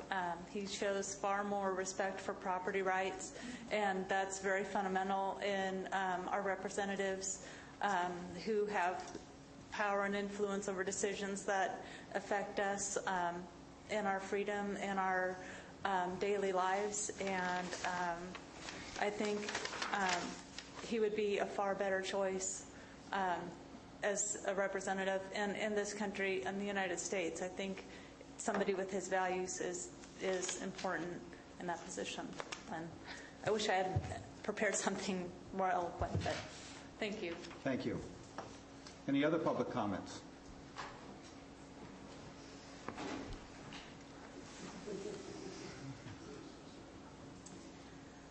My name is Joanna Ottman. I live in Sheep Ranch, and I certainly want to support all the comments that have already been offered about Marita's service on the COG board. And in addition to that, and the obvious importance of public transportation, I'm not sure where this comment can go in terms of a practical solution, but I just feel that somebody has to bring it up. Something needs to be said about the process in the last, I don't know how many months, about COG. I'm not sure what the agenda is, but I certainly sense that there is one. And I haven't known exactly how to address it, probably still don't, but I can't sit here and just not bring it up. That months ago, first it was turning a lot of the responsibilities back to the Public Works Department. Then a later meeting, there was a lot of discussion about the new agreement. And during that meeting, it came out that Marita was excluded from one of the meetings that took place that had to do with this whole process. You can tell I'm speaking as an outsider. I don't know all the details of how these things happen, but I'm beginning to see a picture that's gone on now for months about COG. And some, I want to use the term railroaded, which is sort of appropriate for a transportation agency. But I think something's being railroaded. I don't understand what it is exactly or what the motivation is. But I can't just sit here and watch this without questioning, what is the agenda? Why do you want to make a change? There have been a lot of changes to COG already. A lot of people are not happy about it. Everybody I've known that worked at COG, I had enormous respect for their quality of work. So I don't know if this is about COG or different attitudes about public transportation. I don't know what's at the bottom of it, but I really feel suspicious that something's just being pushed through, and I would like to honor Marita's service by keeping her on this COG board. I think it's critical to have some kind of stability in the process that's going on. Thank you. Any other public comments?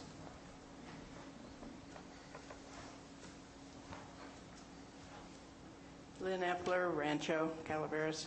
I wanted to give my support to Mr. Tofinelli's suggestion to change the dynamics of the board, and I support him in that decision.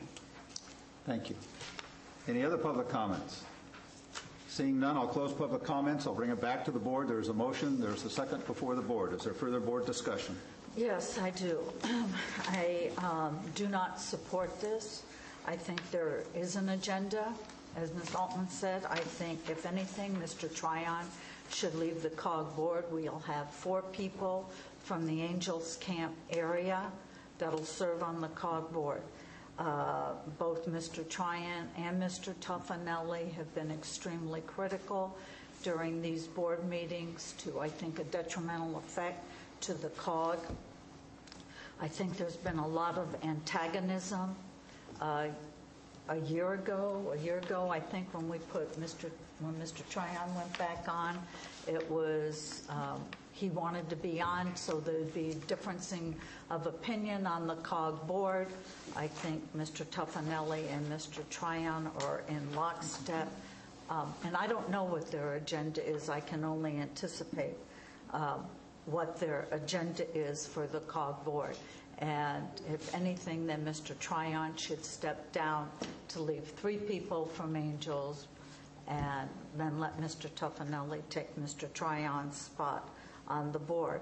Mr. Tryon's been very critical of me in the COG board and at the Board of Supervisors regarding the COG because I don't agree with him on everything. Well, that's what representation is all about.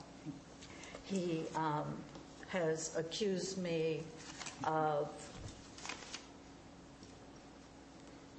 supporting the public members on the COG board and voting against the electeds. When you serve on the COG board, be you a public member or be you an elected person, you are equals on the COG board. If we do not want there to be equals between public members and elected members, then make that part of the JPA agreement. In getting to the JPA agreement, I was the only one that did the analysis, wrote comments on the JPA agreement. I discussed those comments in public at this board meeting.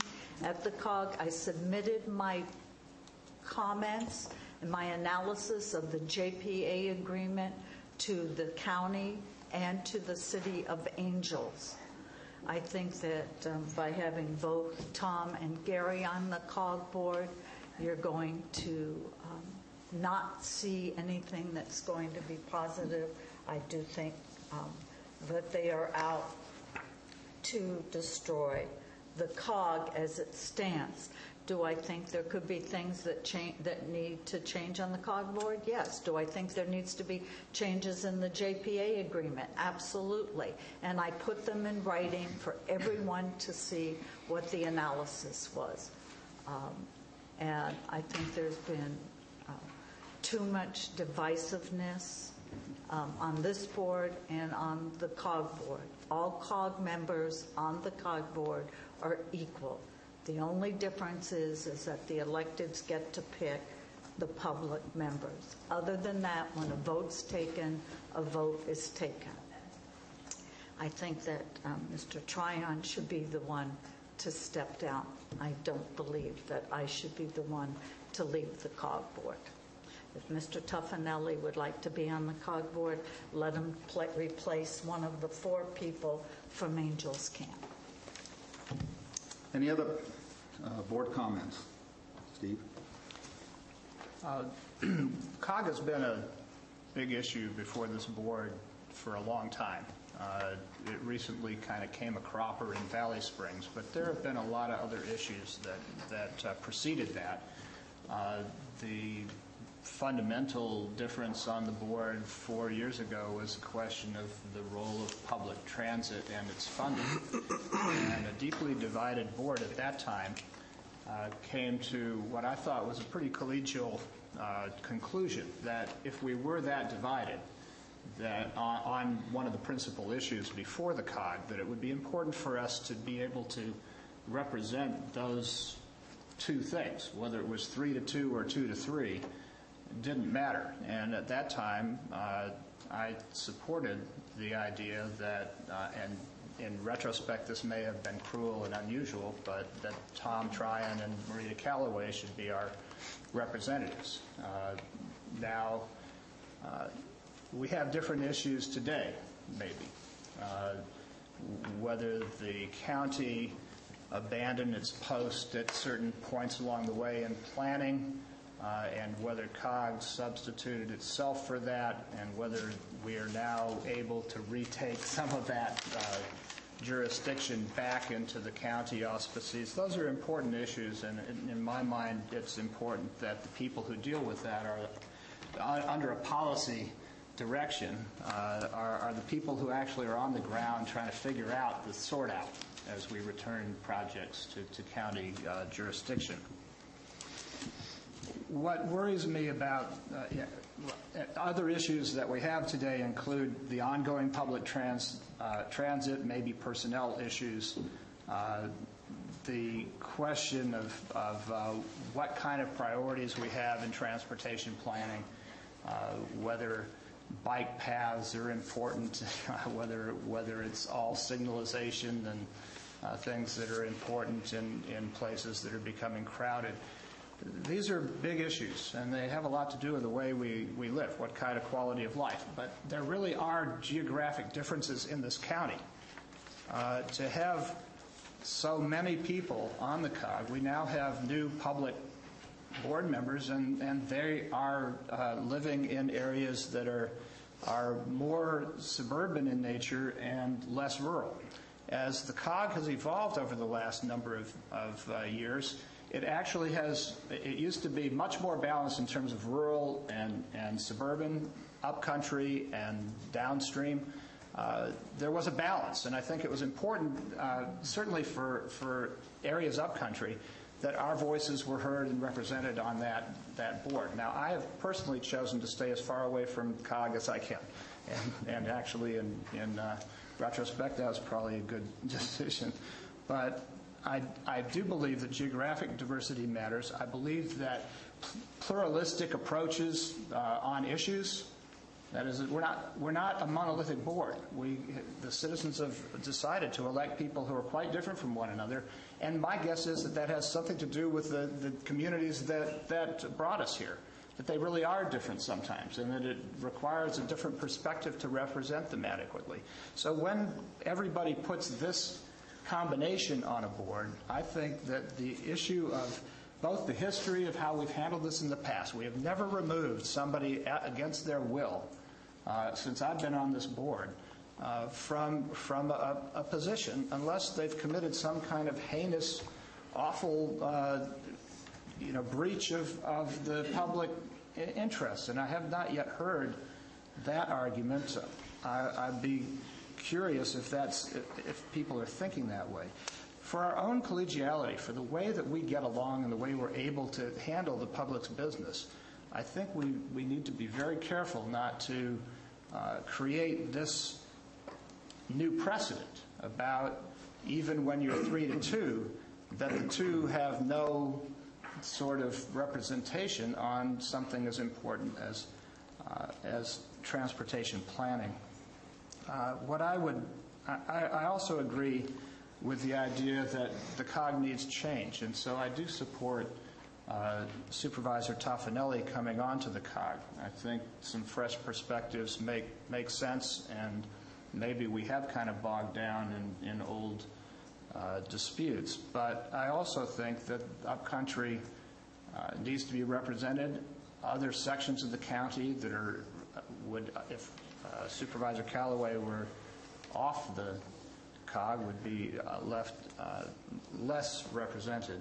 So my suggestion and my hope is that we'll find a way together to add Supervisor Toffanelli to it and retain Supervisor Callaway. One last piece of this, in my view, is that Supervisor Callaway, giving up the chair, now has a little extra time on her hands. Supervisor Tryon, as the new chair, will have plenty of duties to take up his time, and that there may be a sort of natural allocation of time and resources to get that done. Anyway, that's my view. Again, I just hope we can find a way not to break precedent, because the slippery slope behind that on this kind of thing is most unpleasant. I've seen other boards engage in it, and unless there is a compelling reason to remove, I would hope we'd retain. Are there additional board comments? Yes, I'd like to make some comments. Go ahead. I enjoyed hearing the comments from the public that were voiced today in regards to this matter, and also the comments from my fellow supervisors. It is a very important position to be made, and it has a lot of consequences, both positive and negative, in terms of what the outcomes can be in the future with regards to the duties of the COG board. First of all, I'd like to say that I agree that there needs to be diversity, and up until just recently, when Ms. Carol Ann McDaniels of Rancho Calaveras was accepted as an alternative to the public members of the COG, there has been nobody on the COG board of 7 representing the Valley Springs area. So, who? Pat Mallard. She was a public member. She was a public member. Is she currently on? No. No. No, but there was 3 members from the Arnold area representing it. So in terms of representation and diversity of representation of communities within our county, I believe that there's been a disparity for representation from the area which I represent, which is in Valley Springs. So that, with the idea that Ms. Calloway has served a number of years, and Supervisor Tofinelli being in his first term of office and being with a few years under his belt, I think that he would be appropriate to take on the responsibility, and I think that the people of the Valley Springs area deserve to have more representation. In regard, the second comment I wanted to make was in regard to public transportation and public transit. Nobody more than myself knows that this is an area that needs some help. Again, this is one of the things that I've already talked to Public Works Director Garcia about. The fact of the matter is that the public transit stop closest to my personal residence is nothing more than a metal pole with a marker in a mud pit. To say that an elderly member of our community, let alone somebody who is subject to the ADA Act, could get on a bus in Rancho Calaveras while standing in a mud hole waiting for the bus, or perhaps in a wheelchair to stand in a to sit in a wheelchair in a mud hole waiting for a bus, is absolutely reprehensible. So I am very much aware of public transit issues, and I have already made that a priority on my my top 10 items for Mr. Garcia to address in the Public Works. And there will be advances made in public transit in the Rancho and Greater Valley Springs area. And for that reason, in regard to public transit needs that have been neglected in our area, and Mr. Tofinelli throwing his hat in and willing to represent the Valley Springs area, which I believe has been underserved in my opinion, I continue to remain supportive of Mr. Tofinelli. Thank you. Any other board comments? I have a motion. I have a second. All in favor so indicate by stating aye. Aye. Aye. Opposed? No. It passes on a 3-2 vote of the board. We will now move on to item number 9, review of correspondence reports and various matters of concern. Where'd Marita go? We'll start with you, Steve. Hold on. Today I have a mental health board meeting at 4. On Friday I have the first 5 commission meeting in San Andreas. And I believe those are my only board appointed. Is there not an UMRA meeting on the 8th? Is it the 8th or the 7th? That's the one that I just got off? No. Oh, the authority? Yeah. I don't have that on my calendar, but I'll check. That's the 7th, you say? I believe it's the 7th, this Friday.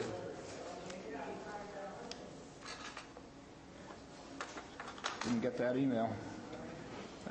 There was an email from Madeline, which was forwarded from the secretary asking if we were going to be there. Do you have the time on that? I believe it's 10. All right. I'll pick that up in a moment, I guess.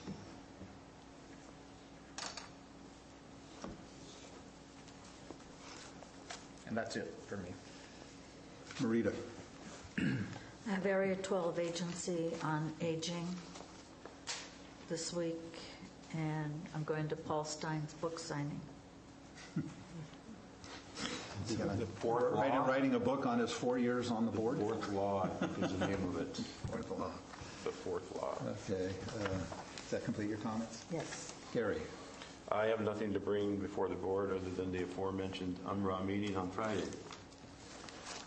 Okay, Darren, do you have anything for the board today? I'll be attending a Rancho Calaveras Property Owners Association special meeting on Sunday the 9th. Thank you.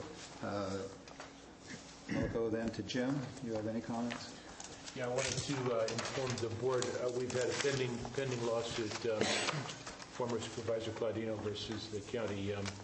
That case was resolved about a week ago. The court granted a summary judgment motion in favor of the county, so the lawsuit was dismissed. It was handled entirely by the Assistant County Counsel David Sirius in my office. So the lawsuit. Congratulations. Any other comments? No. Jim? Jeannie? I have no comments this morning. Okay. Happy New Year. You didn't attend the inauguration yesterday? No, I did not. I was here instead. Oh. I did attend, a month ago, since we haven't met for so long, an RCRC meeting, and I left my book with Jeannie. I meant to ask you for it yesterday, so I could give a little bit of a report, but I'll just give it's a month in arrears, so probably pretty much outdated. But a couple things. Number one was the budget, and everybody anticipates that when Governor Brown announces his recommendation for a state budget on January 10th, that there will be significant cuts. I think the estimate of the deficit now is around $28 billion. And he's also, it's very highly anticipated, he will call for a special election in June to increase taxes. He did, when he ran for office, said he would not increase taxes without a vote of the citizenry. So it's anticipated that there will be very significant tax increases that will be placed on a special election. It wasn't to increase, it was to not change the sunset on taxes. Well, it's anticipated there will be increases also. As Marita said, it's anticipated that those taxes that were put on as a temporary tax to solve our fiscal problems will ask to be extended because a bunch of those expire June 30th.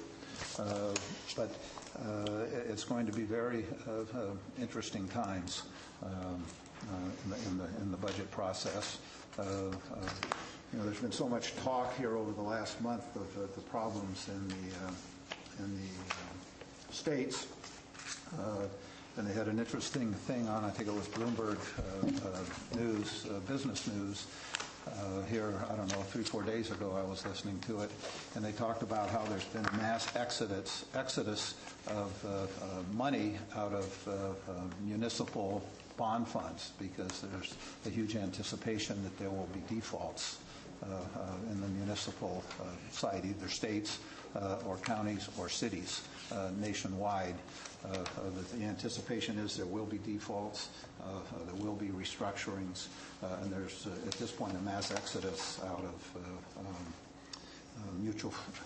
mutual funds that are municipal bond that restrict themselves to municipal bond holdings. Another very interesting comment I thought came out of the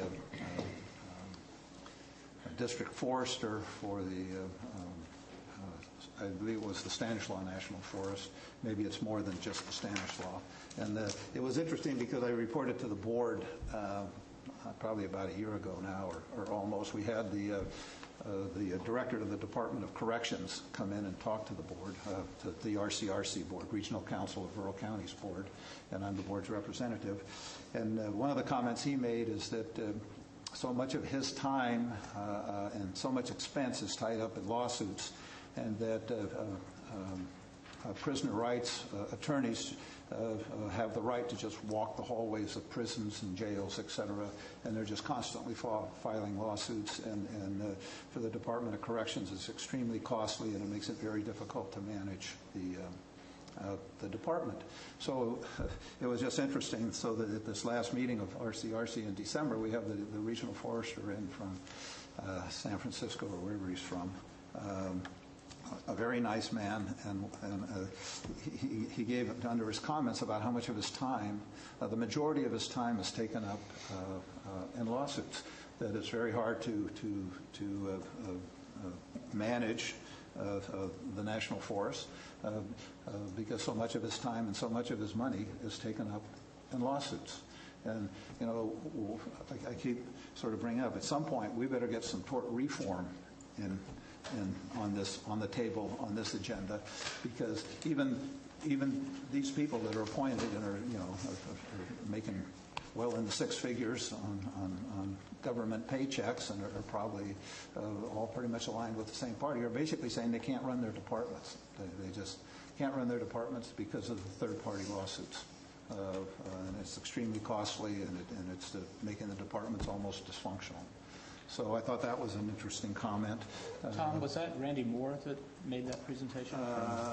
He was a black man, and very articulate. That's Randy. And very likable. Yeah, he's the new Region 5. Is that just the Stanislaw, or is that more? No, that's Region 5. It covers all of California, all of Hawaii. That was the gentleman that came in, and it was amazing to hear him say almost the same thing. He's new.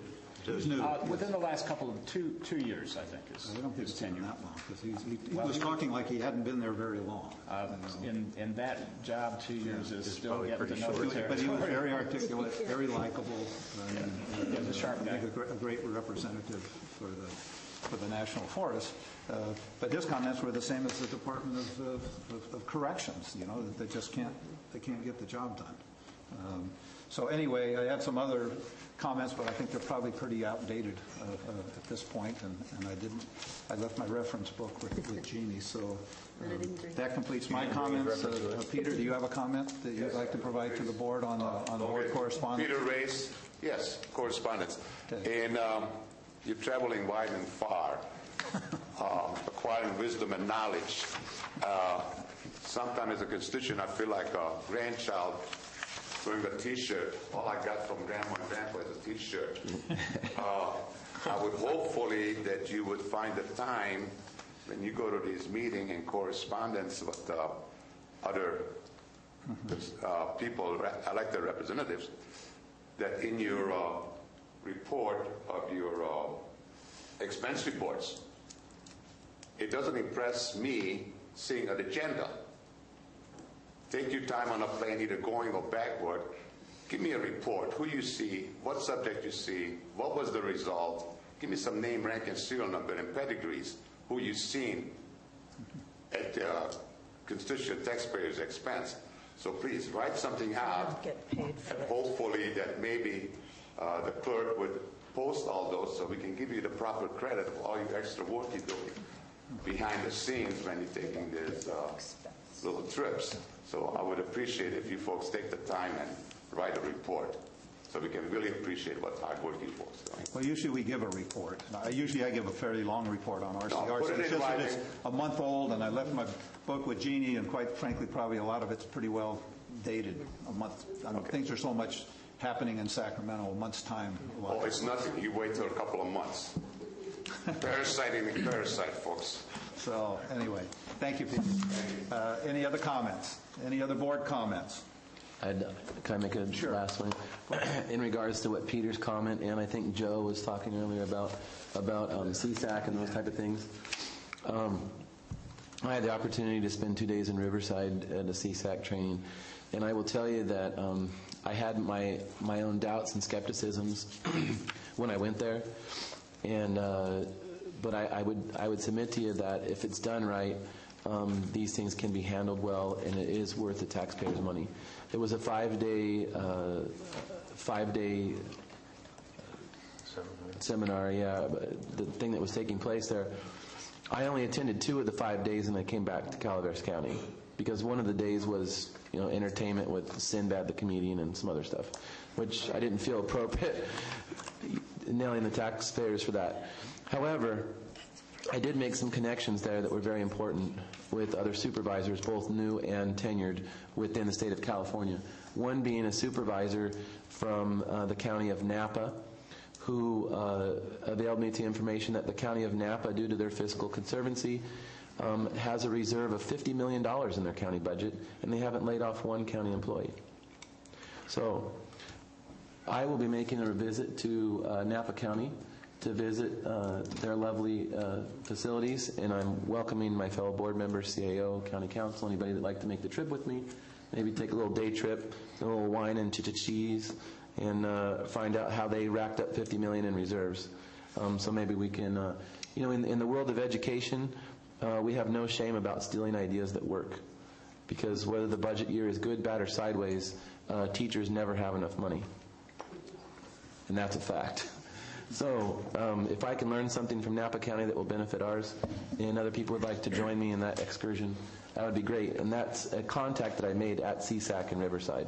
So yes, there are some viable, good reasons for people to be there if it's used constructively. So just a comment. Okay, any other board comments? Just one. I've paid for all but one of every expense that I've ever had since I started this job. The only one that I had partial reimbursement for was 2 years ago when I first went to D.C. as a representative of the board as a chair. But I want you to know that I've been paying my own way and have never asked for reimbursements for any of that. Congratulations, sir. That's true. Any other? This board stands adjourned. Thank you.